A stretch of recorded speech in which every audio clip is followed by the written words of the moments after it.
क्या बोलते हैं, इच्छाएं ज्यादा सामने आने लगती हैं। आपकी तो उसको कंट्रोल करने के लिए क्या करना? कंट्रोल नहीं करना, देखना, इच्छाओं को भी देखना है। हाँ, हमारे जोर देखने पे होना चाहिए। देखना ठहर जा, इच्छा आती जाती है, तो जो देखने वाला कांस्टेंट बना हो वो ठहर जा। आठ आ रहे जा रहे हैं लेकिन मैं बनाओ, क्योंकि उससे अनटचनेस पैदा हो जाएगा, आप उससे प्रभावित नहीं होंगे। जब आप देखना सीख जाएंगे तो आ रहे हैं जा रहे हैं आप प्रभावित नहीं हो रहे हैं, तभी तो सही डिसीजन ले पाएंगे ना। अगर इच्छा के साथ बह गए तो फिर इच्छा के अनुसार डिसीजन ले लेंगे, विचारों में प्रभावित है, विचारों के अनुसार डिसीजन लेंगे, चॉइस करेंगे ना। जब आप दोनों को देख लेंगे, देखिए माइंड सिर्फ थॉट नहीं है, माइंड इमोशंस भी है, इच्छाएं भी है, सबसे मिला जुला बना। तो हमें देखना सीखना पड़ेगा। तो होल फील्ड ऑफ कॉन्शियसनेस उसको ऑब्जर्व करना पड़ेगा। गीता का 13वां अध्याय अगर आपने पढ़ा हो तो भगवान ने कहा कि जो फील्ड ऑफ कॉन्शियसनेस है, और दूसरा उसको जानने वाला, उसको उन्होंने बोला क्षेत्रज्ञ, जो उस फील्ड का नोअर है, नोअर ऑफ फील्ड है ना, वो मैं हूँ, वो हमारा वास्तविक स्वरूप है। 13वां अध्याय की शुरुआत हुई क्षेत्रज्ञ के नाम से। जो इस फील्ड ऑफ कॉन्शियसनेस को, थॉट्स को, इमोशंस को, सबको जो जान रहा है, वो हमारा वास्तविक स्वरूप है। भगवान के तो वही मैं हूँ। ईश्वर क्या है? वो उसको नोअर जो है, उसका कॉन्शियसनेस को जानने वाला, वो मैं हूँ, जो हमारे अंदर सतत जानना हर चीज को, थॉट्स को। तो इच्छाओं को भी देखना धीरे धीरे आएगा। देखिए कि शुरुआत में तो आप सांस को तो देखना शुरू करिए, अभी तो मनुष्य को कुछ होश ही नहीं, अपना पता ही नहीं, टाइम लगेगा। देखिए एनिमल कॉन्शियसनेस से हमें ह्यूमन कॉन्शियसनेस में, थिंकिंग कॉन्शियसनेस में आने में हजारों साल लग गए, लाखों साल लग गए। तो आपको तो डिवाइन कॉन्शियसनेस में जाना, ईश्वरीय चेतना में प्रवेश करना, थोड़ा सा तो टाइम लगेगा। फिर आपकी इंटेंसिटी, आपकी स्पीड पे डिपेंड करता है, आप कितना उसको चाहते हैं। शांति सभी चाहते हैं, बस वो शांति मिलेगी आपको, उस शांति में ही आनंद है, वो शांति ही आनंद है। और वो आपका स्वरूप है, आपका स्वभाव, आपके रियल बीइंग हुई, वो बिल्कुल प्रभावित नहीं हो रहा आपके जीवन की किसी भी घटना से, किसी भी इमोशन से, किसी उस चीज से।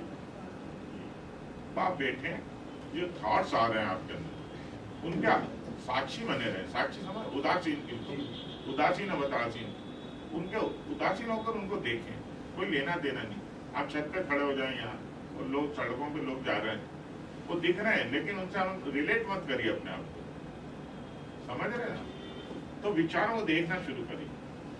जैसे जैसे आप देखेंगे तो धीरे धीरे विचार कम होना शुरू हो जाए। और जैसे एक विचार आया और चला जाओ, दूसरा आया नहीं, तो बीच में जैसे आपको एक गैप मिले कुछ सेकंड का, उसमें देखने का भाव छोड़कर बीइंग में आ जाइए। बीइंग का मतलब मैं हूँ, इसको महसूस करिए, आप अपनी सत्ता को महसूस करिए। ये सबसे बड़ा गेन है मेडिटेशन में, कि अपने आप को महसूस करना। थॉट्स के कारण हम अपनी सत्ता को महसूस नहीं कर पा रहे, समझ रहे हैं आप। इस बीइंग को, इस आत्मा को महसूस करिए, बिना थॉट के आई एम महसूस करना। सोचना नहीं आई एम, थॉट से नहीं सोचना आई एम, सिर्फ महसूस करना।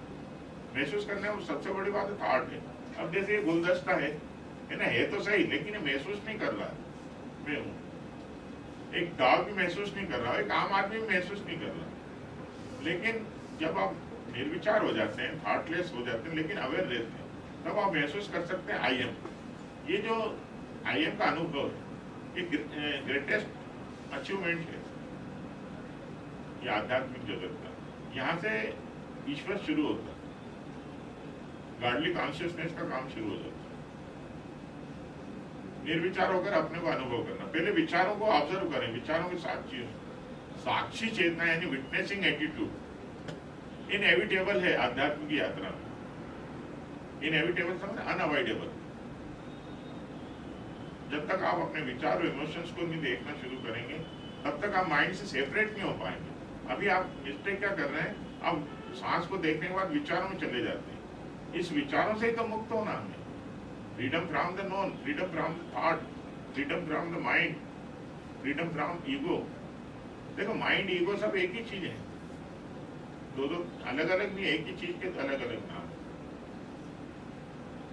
जो कॉन्शियसनेस है वो तीन चार तरह से काम करती है। ईगो के रूप में भी करती है, थॉट के रूप में ही करती है। वही कॉन्शियसनेस है, वही थिंकर बन जाती है, वही थॉट बन जाती है। बड़ा विचित्र गेम चल रहा है। लेकिन जब तक अनटिल एंड अनलेस जब तक आप उसको देखना नहीं सीखेंगे तो आपको समझ में नहीं आएगा। आपको देखना है तो ऑब्जर्व करना, और ऑब्जर्व करते करते आप उसकी पूरी कॉन्शियसनेस की मैकेनिज्म को समझ सकते हो, वो कैसे करती है, उसकी मॉडल ऑपरेंडिंग क्या है, वो आपको क्लियर हो जाएगी। आप देखना शुरू करिए। हम क्या कर रहे हैं, या तो कंसंट्रेशन कर रहे हैं, यानी या जब कर रहे हैं, कुछ इमेजिन कर रहे हैं, या फिर थॉट्स में बह रहे हैं। नहीं, इसको देखो, इस एक्टिविटी को देखना है, इस ऑपरेशन को देखना है। जैसे आप मुझे देख रहे हैं, ऐसे अपने विचार को देखना है। बहुत क्लियर, जो भी थॉट्स आए देखें, तो जो विचार शांत हो जाएंगे, फिर आप जिस चीज से जुड़ेंगे वहीं एकाग्र हो जाएंगे। आपको एकाग्रता करना नहीं पड़ेगी। आप किसी को सुनेंगे तो पूरे टोटलिटी के साथ सुनेंगे। आप किसी को देखेंगे तो समग्रता से देखेंगे। अब मैरिज हो गई तो कोई भी मैरिड आदमी हो, उससे अगर आप पूछो कि भाभी जी ने घर पे कौन से कलर की साड़ी पहनी थी, तो पता नहीं रहता। सही बोल रहा हूँ। वो आदमी अपनी पत्नी को भी नहीं देखता।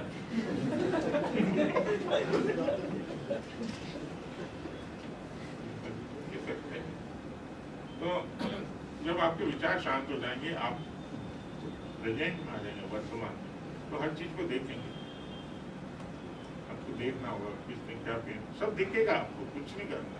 वो थॉट से पर्दा बना देते हैं। हमारे जो देखना है, हमारे साइड के बीच में कर्टेन आ जाता है, वेल आ जाता है, वो पर्दा हटना चाहिए विचारों का। तब हम जीवन वास्तव में जिएंगे, प्रेजेंट में जिएंगे। प्रेजेंट कोई घड़ी का टाइम नहीं है। प्रेजेंट का मतलब चित्त की अभी जो वर्तमान बीइंग आपका होना ही प्रेजेंट है। आपकी प्रेजेंस ही प्रेजेंट है।